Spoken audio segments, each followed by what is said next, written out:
Bonsoir, bienvenue dans ce rendez-vous de la campagne référendaire, un débat sur le thème France ou indépendance. Le 4 octobre, vous le savez, tous les Calédoniens inscrits sur la liste spéciale pour la consultation devront répondre oui ou non à la question: souhaitez-vous que la Nouvelle-Calédonie accède à la pleine souveraineté et devienne indépendante? Nous allons en débattre entre indépendantistes et partisans du maintien de la Calédonie dans la France, avec ce soir un débat sur l'avenir institutionnel. Pour y participer, pour les loyalistes, Virginie Ruffnac, le chef du groupe Avenir en Confiance au Congrès de la Nouvelle-Calédonie. Bonsoir. Bonsoir. Et pour les indépendantistes, Jacques Lallier, le président de la province des Îles, qui siège bien sûr dans le groupe UC. Jacques Lallier, bonsoir. Bonsoir. Merci à bonsoir aux auditeurs. Et merci à tous les deux d'avoir accepté cette invitation et ce débat. Vous avez une petite demi-heure pour échanger sur ce thème de l'avenir institutionnel. Et on a envie de dire que c'est le sens même de ce référendum, oui ou non à l'indépendance. Quelles institutions, en fonction du résultat du référendum, avec forcément des visions diamétralement opposées. Jacques Lallier, quelles institutions sont prévues en cas du oui à l'indépendance de la Nouvelle-Calédonie? D'abord, en cas de oui, c'est pour s'attendre à ce que c'est le oui qui passe le dimanche prochain. Donc, c'est pas en cas de oui, mais lundi prochain, on verra un peu les situations. Nous, on a publié, je vois que ma collègue a pu avoir les documents qui lui permettent de mieux comprendre la démarche. La démarche qui nous a animés, c'est depuis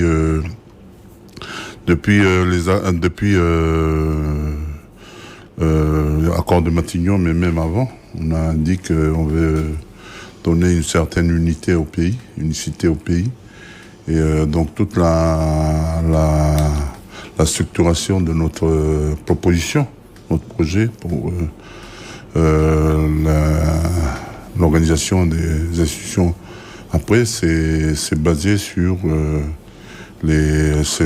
cette base-là, et qui fait que donc nous on parle principalement sur l'élection du président de la République, par exemple. On a dit que le président de la République ne sera pas élu comme en France.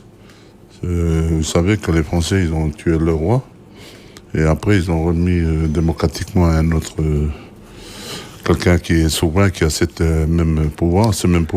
Un monarque républicain. Un monarque républicain, donc c'est à peu près pareil. Et vous non? Vous voulez pas un grand chef? Nous, on veut que ce soit les grands électeurs qui votent le président de la République, et qu'il y ait un gouvernement, où le chef du gouvernement, c'est le Premier ministre, donc après, on a le Congrès, on veut le transformer en Assemblée nationale. Et puis les provinces, les communes, on souhaite les garder, et on propose de les garder. Puis, les provinces aussi?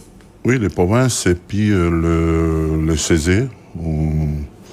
On veut qu'il y ait une discussion des centres d'intérêt économique et social qui amène à un débat démocratique. Et puis le Sénat coutumier qui pour nous est quelque chose de fondamental. Mais comme je vous disais, on a essayé de centrer nos propositions par rapport à l'unicité du pays. Donc vous avez vu, on a ouvert donc aux autres le droit d'être avec nous, puisque normalement ce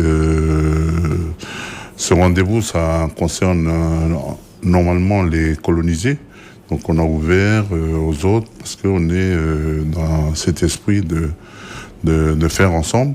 Et donc on fait une proposition au Sénat pour mettre à côté une chambre des cultures, c'est-à-dire qu'il y aurait des représentations des autres cultures qui pourraient participer, donner aussi leur avis dans des choses qui les intéressent, quoi.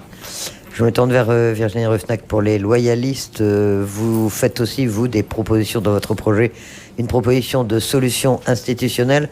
Avant de la développer, est-ce que le projet exposé par Jacques Lallier suscite chez vous des réactions ou des commentaires?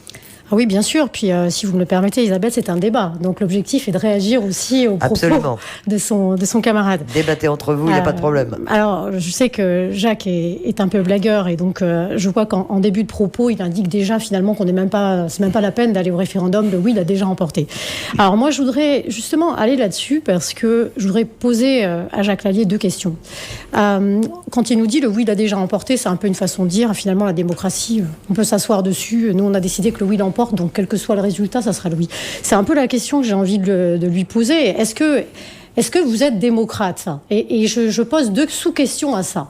Parce que si vous êtes démocrate, ça veut dire que vous accepterez le résultat du 4 octobre. Est-ce que vous accepterez, quel qu'il soit, le résultat du 4 octobre ? Et puis, il y a une deuxième chose dans ce que vous avez dit, Monsieur le Président de la Province des Îles, sur le Président de la République dans votre projet, qui est effectivement, c'est fini. Le peuple n'élit plus le Président de la République. Aujourd'hui, on est dans une nation française et donc chaque électeur, chaque Calédonien vote pour son Président de la République. Donc, je comprends de votre projet qu'aujourd'hui, ce sont les partis politiques, c'est verrouillé par les partis politiques. Ce sont les élus, les maires. Il y a aussi quelques représentants de ce fameux chambre des représentants que vous avez, qui en fait est une émanation du Sénat coutumier. Donc on voit un peu la connotation de ceux qui vont voter, qui sont que des politiques ou des coutumiers, d'une certaine façon. En tout cas, principalement pour le président de la République. Donc voilà. Si vous voulez bien juste répondre à ma question, 1, vous accepterez le résultat. 2, comment dire qu'on est démocrate quand on ne refuse que le peuple s'exprime et que c'est plus le peuple qui s'exprime, mais c'est les partis politiques qui verrouillent l'élection de la personnalité la plus importante, à savoir le président de la République de la nation que vous souhaitez voir naître. Non, mais on a déjà démontré qu'on est démocrate aux résultats de 2018. Vous avez vu que on a accepté, puis on est démocrate parce qu'on a accueilli les autres, on a accepté toute la résultante du système colonial qui a été très efficace en termes d'immigration massive pour nous noyer. Aujourd'hui, on est démocrate puisqu'on estime on a accueilli, on vous a accueilli, même quels que soient nos parcours historiques, même du temps de Jean-Marie Tjibaou dans les années 83 à Naville-les-Roches, tout ça, on était déjà dans cette démarche et donc aujourd'hui on peut dire qu'il faut faire confiance aux Kanaks et aux indépendantistes parce que contrairement à ce qu'on pense, on n'exclura personne. D'ailleurs, la proposition, je vous ai dit que le projet, c'est un projet, c'est une proposition et que nous, on pense qu'en cas de oui, on se remettra tous à table pour réajuster un peu des choses, mettre en place une constitution qu'on va discuter ensemble pour m'y aménager et le faire approuver par le peuple calédonien. Donc, oui, on est démocrate, on est même très sérieux. Donc vous respecterez les résultats du référendum ? Bien sûr, parce que nous, on est dans Deuxième question, est-ce que c'est très démocrate de faire élire un président de la République Mais d'abord, on est démocrate parce que nous, on a, en tout cas, jusqu'en 2022, on s'est engagé, on tient surtout les paroles. On n'a jamais bougé d'un iota, même si, comme partout ailleurs, il y a toujours des petits débordements. Concernant le présidentiel, nous, on a constaté que donner un pouvoir, c'est ce que je vous disais tout à l'heure, c'est l'unicité du pays, c'est donner un pouvoir absolu à un homme. C'est un peu contraire à cet esprit de collégialité, de démocratie, de faire vivre ensemble, de faire ensemble.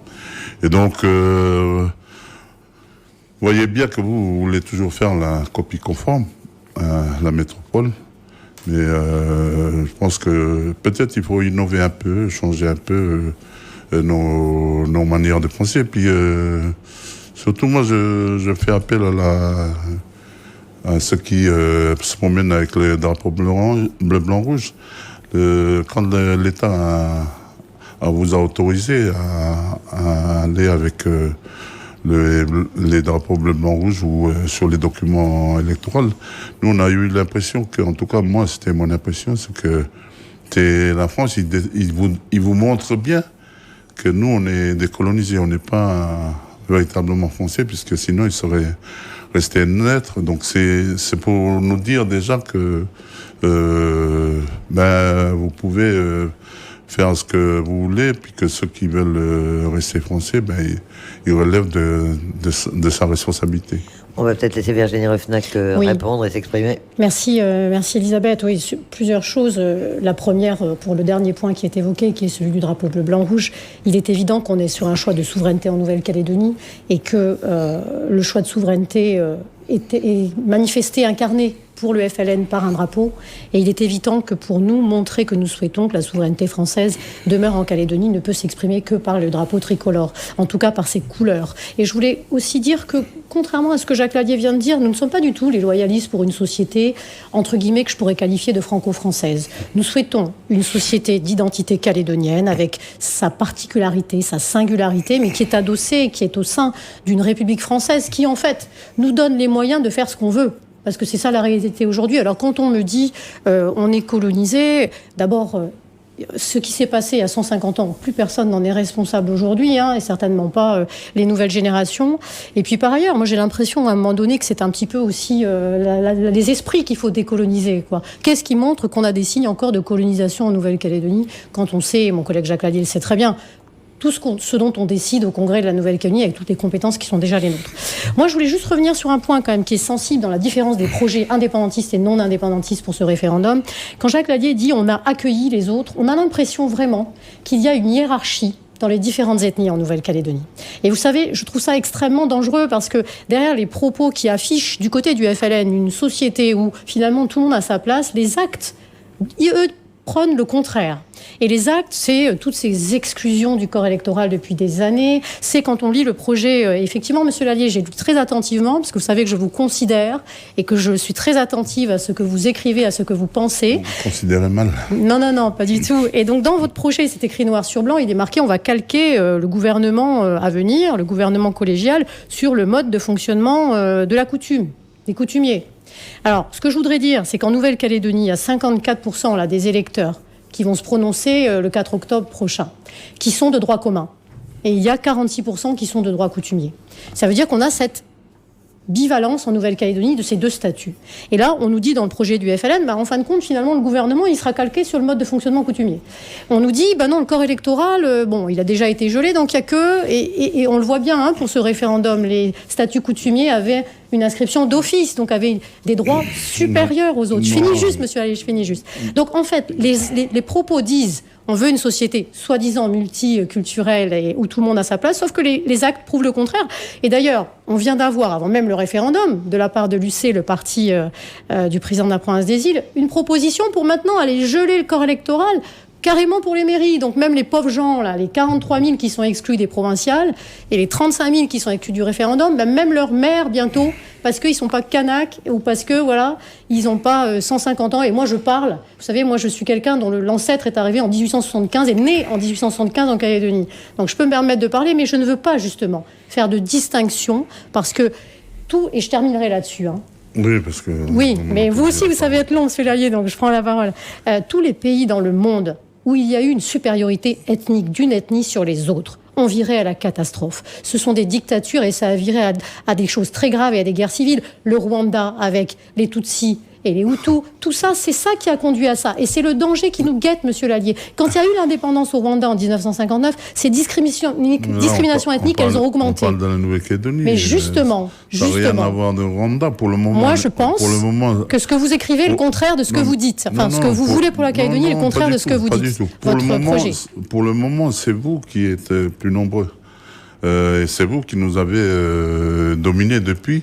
Et ce que vous dites pour le Rwanda, c'est vous voyez pas tellement ce que nous on vit en tant que population moins nombreuse par rapport à ce que tous les politiques publiques qui ont été menées jusque-là. Je pense qu'il faudrait que vous revisitez un peu tout ce qui s'est passé. Toutes les choses, les progrès que la Nouvelle-Calédonie a pu vivre aujourd'hui, ce sont les propositions du mouvement indépendantiste. Et quand on parle c'est l'esprit de collégialité, c'est l'esprit du dialogue qui fait que, je disais tout à l'heure que nous, on est dans l'unicité, on n'est pas dans, c'est d'ailleurs pour ça que si en cas de oui, on dit pas que vous, c'est ceux qui ont voté non, non, on se remet tous à table et on prépare ensemble le contenu de notre constitution et on va tous voter pour valider parce qu'on doit être ensemble pour vivre après. Alors, je sais que vous êtes championne pour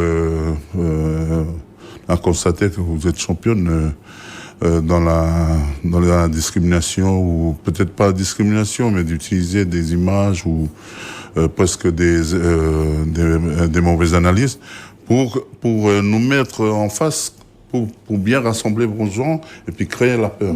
Mais il faut arrêter de dire que les Kanaks ils sont irresponsables ou les indépendantistes et que il faut que les gens aient peur pour être avec vous. Nous on dit que le oui lève l'ambiguïté sur le pour ou contre la France. Nous, on n'est pas contre la France. On veut avoir d'autres rapports avec la France et d'avoir un rapport d'État à État, de partenaires. Et non pas et quand on parlait tout à l'heure de colonisation, mais un processus de décolonisation, ça ne peut arriver qu'à un pays colonisé. Et le fait qu'il y a eu l'immigration massive, l'immigration massive a fait que au Rwanda c'était les colonisés qui sont comme ça, et puis chez nous c'est les groupes majoritaires qui sont. Et, vous savez, vous pouvez chercher dans tous les recoins. Nous on a toujours été constructifs. On n'est pas raciste. Ça y est, on a. Je vous dis pour rigoler quand les gens disent que nos ancêtres mangeaient des hommes comme vos ancêtres avant quand ils étaient dans les grottes. Nous, on est très respectueux des valeurs de l'humanité parce que pour nous, l'humain, il est fondamental. Il y a un processus politique qui nous a permis de dire, on a souvent discuté au comité signataire, que pour le moment, on reste sur ça. Mais une fois qu'on a acquiert le nouvel État, et des gens, ils peuvent intégrer, ils peuvent demander, ils sont dans les procédures. Ce qu'ils veulent, c'est à négocier avec l'État, la double nationalité, s'ils l'acceptent, on l'appliquera. Mais ça fait partie de notre démarche pour dire que nous, on est ensemble. On est ensemble, il faut arrêter de nous faire peur, il faut qu'on soit ensemble dans la construction du pays, et donc dans un système démocratique, mais avec les valeurs qui ne sont pas ceux de la France, puisque c'est pour ça qu'on parle des valeurs coutumières, parce que c'est le dialogue, c'est la considération de l'autre, voilà, mais c'est pas l'individualisme qui considération de l'autre. On va laisser Virginie Ruffnac s'exprimer également. Oui, non, je voudrais revenir sur le fait que Jacques Lallier dit vous êtes les champions pour faire peur. Non, on n'est pas les champions pour faire peur. On est juste devant une situation où on donne les éléments factuellement. Il y a 43 000 personnes en Nouvelle-Calédonie sur 270 000 habitants qui sont totalement exclus de la citoyenneté. Certains sont nés en Nouvelle-Calédonie. Ça, c'est le résultat de votre volonté. C'est vous qui avez été les indépendantistes vraiment à la manœuvre pour faire en sorte qu'il en soit ainsi aujourd'hui. Je voudrais dire que si nous sommes les champions, et je crois que nous ne le sommes pas de ce que vous indiquez là sur les discriminations, vous êtes un petit peu quand même les champions de l'utilisation de la colonisation pour montrer au peuple kanak qu'il est victime quelque part et utiliser ça pour lui dire il faut votre indépendance parce que vous êtes victime. En réalité, monsieur Lallier, nous n'imposons rien. La preuve, vous me disiez, vous êtes plus nombreux. C'est vrai, le corps électoral pour le référendum, on est 54 de droits coutumiers et il y a 46 de droits... Pardon, excusez-moi. 54% de droits communs. Non, mais je termine juste. C'est vrai que nous sommes plus nombreux. Et pour autant... Je termine juste, monsieur Lallier. Là, je ne vous ai pas coupé. Mais pour autant, qui est majoritaire au Congrès aujourd'hui ? Donc ça vous montre qu'en étant plus nombreux, nous avons laissé les responsabilités. Qui a 2 provinces sur 3 ? C'est vous qui les avez. Il y a 26 indépendantistes au Congrès, nous sommes 25 non-indépendantistes, alors que le corps électoral est contraire. Ça veut dire qu'il y en a qui ont voté avec nous. Non, ça veut dire qu'il y a une surreprésentation que nous avons admis il y a quelques années pour que les provinces indépendantistes, le Nord et les îles, soient surreprésentées au Congrès. Donc nous vous avons laissé les manœuvres, nous avons laissé le pouvoir. Non. C'est ça la réalité aujourd'hui. Vous n'avez pas laissé, c'est dans le cadre de la reconnaissance du fait colonial Nous avons accepté. Les accords, ils ont été signés à 3, monsieur Lallier. Ils ont été signés par l'État, par les indépendantistes et non indépendantistes. On était 3 à signer. Après, nous l'avons accepté. Donc, on ne vous impose rien. C'est ça la réalité. Moi, je voudrais juste avancer parce que vous êtes dans le superflu. Non, c'est pas le superflu, monsieur Lallier. Accepter d'être minoritaire au Congrès alors que nous sommes majoritaires dans la population, c'est pas superflu. Les leviers économiques et sociaux qui sont passés avant que nous, on soit à peu près représentatifs au Congrès, avant la mise en place des comités signés. Je ne sais pas si vous êtes jeune ou vous avez quel âge, mais avant c'était la domination. D'ailleurs, c'était la période du Jacadi. On peut toujours faire référence aux années d'il y a 20, 25 ans. On peut toujours. Mais aujourd'hui, on est dans un présent. C'est ça la réalité d'aujourd'hui pour notre jeunesse. C'est important parce que nous, quand on parle de dire que quand on va discuter, on va mettre tout à table. Parce qu'il y a des choses qui ont été mises en place, qui ont été votées pour arranger des crasses, pour arranger des choses, pour prendre des choses. Mais on était en train de faire la réunion entre les exécutifs. Vos partenaires reconnaissaient qu'il y a effectivement des copies conformes à ce qui fonctionne en France. Mais là, on est d'accord avec vous, monsieur Lallier. Mais je vous l'ai dit, on est d'accord pour avoir notre propre modèle calédonien. Nous, on dit simplement que ce modèle calédonien, il y a vraiment un intérêt à conserver l'accompagnement de la France, qui, comme vous l'avez dit vous-même, nous a permis de progresser depuis 30 ans. C'est une autre relation. On n'est pas un accompagnement de la France tout en étant en dessous. Lorsque les deux drapeaux ont été élevés, il n'y en avait aucun qui était en dessous de l'autre. Les deux étaient côte à côte. Et aujourd'hui, vous le savez, l'État nous laisse faire ce qu'on veut en Calédonie. C'est ça la réalité. Rien ne nous empêche. C'est pas vrai. Regardez, il y a la grève des policiers. C'est encore des gens de métropole qui viennent commander, qui placent des gens ici. On ne peut jamais faire l'application de l'emploi pour rééquilibrer. Nous, il n'y a pas que les gens des Kanaks qui sont délaissés, les Wallisiens, les Caldoches. C'est pour ça que le combat pour l'emploi local, c'est pas seulement pour une ethnie. Mais les Wallisiens, ils risquent d'être considérablement exclus du corps électoral si vous faites passer la loi sur la restriction du corps électoral aux élections municipales. Quelque part, vous leur envoyez un signal en disant on vous met de côté et vous faites encore des discriminations. On diminue. On a dit qu'on applique le même texte sur le... Après, parce que si le oui passe, ceux qui veulent rester français, ils restent français. Il faudra qu'ils demandent des autorisations, comme partout ailleurs. Je veux dire, quand il y a des Africains ou des gens des autres pays qui veulent vivre en France, ils demandent l'autorisation de travailler là-bas et tout ça. Donc, c'est pareil. Une fois qu'on aura le oui, on arrête un moment et on discute. Et tous ceux qui refusent l'identité kanak calédonien, ils se constituent en étrangers, puis ils deviennent... même si... Parce que nous, dans nos démarches, on a demandé l'ouverture, la discussion avec l'État sur la double nationalité, pour permettre à des gens qui ne souhaitent pas dans l'immédiat... mais bien sûr qu'après, il y a des équilibres au niveau des droits. Ça aussi, monsieur, je peux me permettre, Jacques, si je peux me permettre, ça aussi, c'est un leurre, puisque vous savez très bien que dans toutes les décolonisations françaises, seuls ceux qui n'ont pas pris la nationalité du nouveau pays ont pu conserver la nationalité française. Donc vous savez très bien que ça n'est pas... Vous envoyez les Calédoniens vers un saut dans le vide, vous n'avez aucune garantie, notamment sur cette double nationalité. Il y a des juristes qui se sont exprimés là-dessus. C'est une insulte que tu es en train de dire. C'est comme... Non, mais nous, on a eu une colonisation. On n'est pas comme en Algérie ou comme ailleurs. Et c'est aujourd'hui, c'est le seul processus que l'État français a accepté de faire avec nous, ce processus démocratique, la décolonisation. Parce que nous, on dit qu'on intègre... Vous savez, quand j'ai rencontré... moi-même, j'ai rencontré Mitterrand dans le temps. Dit que nous, on veut notre souveraineté. Je dis oui, mais qu'est-ce que vous faites des autres? Je leur ai dit, mais normalement, c'est de votre responsabilité. C'est vous qui les avez amenés là. Mais nous, on va les prendre en compte. Parce qu'on est devenu, on est devenu une société de métis culturelle, on est devenu famille, et puis on ne choisit pas sa famille. Hein.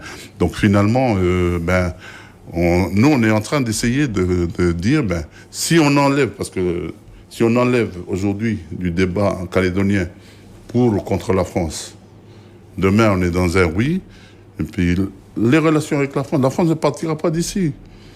La France va demander mais quand Gomez il parle de des Chinois qui vont arriver, mais la France elle est déjà dans cette situation-là. Non, mais je veux dire. En attendant le référendum, c'est quand même oui ou non à l'indépendance, donc oui ou non à la France. Oui ou non à la pleine souveraineté. Et la France, elle est indépendante, mais pas tout à fait. Non, parce que c'est une question de gérer les interdépendances. Sur ce point, Virginie, j'imagine que vous avez des choses à répondre. Ne volez pas son secours. Je ne vole pas son tour, j'essaie de distribuer la parole. Jacques, très sincèrement. Très sincèrement, pour tous ceux qui participent au comité des signataires, nous savons quels les soucis que la République française peut avoir aujourd'hui. La France, on a eu plusieurs fois l'occasion de le dire, elle n'a pas d'intérêt en Nouvelle-Calédonie, elle a une responsabilité en Nouvelle-Calédonie. Aujourd'hui, en tout cas, nous, côté loyalistes, nous considérons que le meilleur moyen d'avoir une autonomie totale en Nouvelle-Calédonie, d'affirmer notre identité, de protéger notamment l'identité kanak, qui est effectivement une identité d'origine, mais aussi toutes les autres, c'est effectivement de garder la France. Parce que, je termine, monsieur Lallier, parce que cette France, c'est la garantie des grands équilibres calédoniens. Pour résumer, c'est celle qui nous évite de finir les uns face aux autres à coups de tampon. Et d'ailleurs, je note que la France... c'est un équilibre dans le déséquilibre. La France, elle a toujours été la meilleure avocate, d'ailleurs, du camp indépendantiste, car régulièrement, c'est elle qui a permis que ces déséquilibres, je devrais dire, du rééquilibrage à la faveur du Nord et des îles, de la représentation politique au Congrès qui est favorable aux indépendantistes. Tout ça, elle a fait en sorte effectivement que ces indépendantistes qui étaient minoritaires puissent avoir voix au chapitre et puissent trouver totalement leur place. Et moi, je considère que si la France s'en va, c'est la fin de ces grands équilibres et que ça risque effectivement de très mal virer pour la Nouvelle-Calédonie. Vous savez pourquoi Elon Machoro a poussé à se mobiliser sur le terrain? C'est parce que moi j'étais à Paris à ce moment-là. Quand on va à l'Assemblée nationale pour discuter des statuts de la Nouvelle-Calédonie, ils n'étaient qu'une vingtaine de l'Assemblée nationale sur 500. Parce qu'ils ont des méthodes de vote sur les boutons. Et ça veut dire qu'on n'est pas pris en compte. Donc c'est pour ça qu'on a tapé sur la table, on a fait du bruit pour être pris en compte. Et on a des gens qui sont tombés. Je ne vais pas vous rappeler ce qui s'est passé à Yegen. Non, mais on a tout avalé ça. Et Jean-Marie, quand il a levé les barrages, il venait d'avoir ses frères qui sont assassinés à Yegen. Mais s'il l'a fait, c'est d'intérêt du pays. Et il a convaincu qu'on ne fera pas nous tout seuls le pays, on le fera ensemble. Et donc, on dit simplement que le oui... c'est une projection pour l'avenir. Moi, dans ma province, j'ai fait des discours pour avoir des perspectives. Et le oui, pour moi, c'est s'ouvrir d'autres perspectives. Aujourd'hui, la France, elle est gentille. C'est une France républicaine. Mais on va pas me...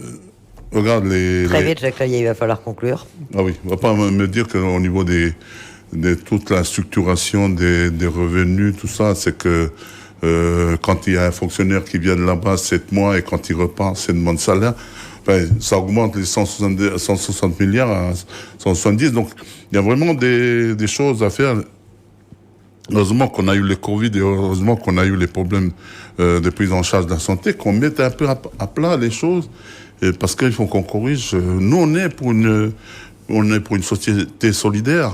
Mais quand c'est solidaire entre nous.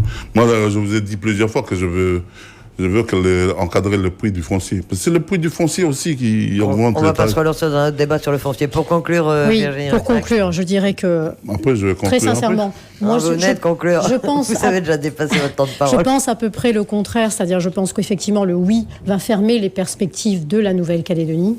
Depuis 30 ans, et grâce à la France, la Nouvelle-Calédonie a beaucoup progressé. Mais nous avons encore beaucoup de chemin à parcourir. Et nous avons besoin de cet accompagnement de la France. C'est la raison pour laquelle il ne faut pas faire ce saut dans le vide.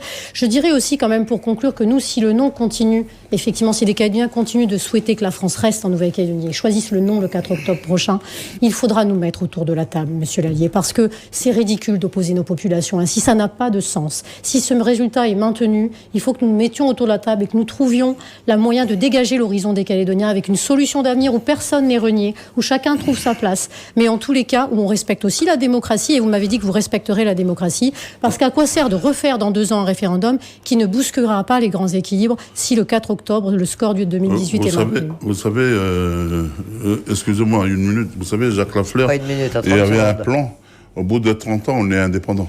Peut-être parce qu'il pensait que c'est un peu la Rhodésie. On va pas faire parler Jacques Lafleur. Donc, nous, on a souhaité qu'on fasse arrêter. Ensemble le pays. Et vous êtes d'accord pour vous mettre autour de vous invite à. Vous êtes d'accord pour vous mettre autour de la table, éventuellement en cas de victoire du non? Mais nous, on s'est déjà mis autour de la table et on continue à se mettre autour de la table, mais on n'a pas fini le processus qui a été décidé. Après, tout le monde se retrouve donc autour de la table. Et c'est la fin de ce débat. Je veux vous dire que nous, on n'est pas. Virginie Ruffnac, merci d'avoir participé à ce débat. Il faut nous faire confiance, c'est ce qu'ils veulent comprendre. Que nous devons clore parce notre que dans un 17h32.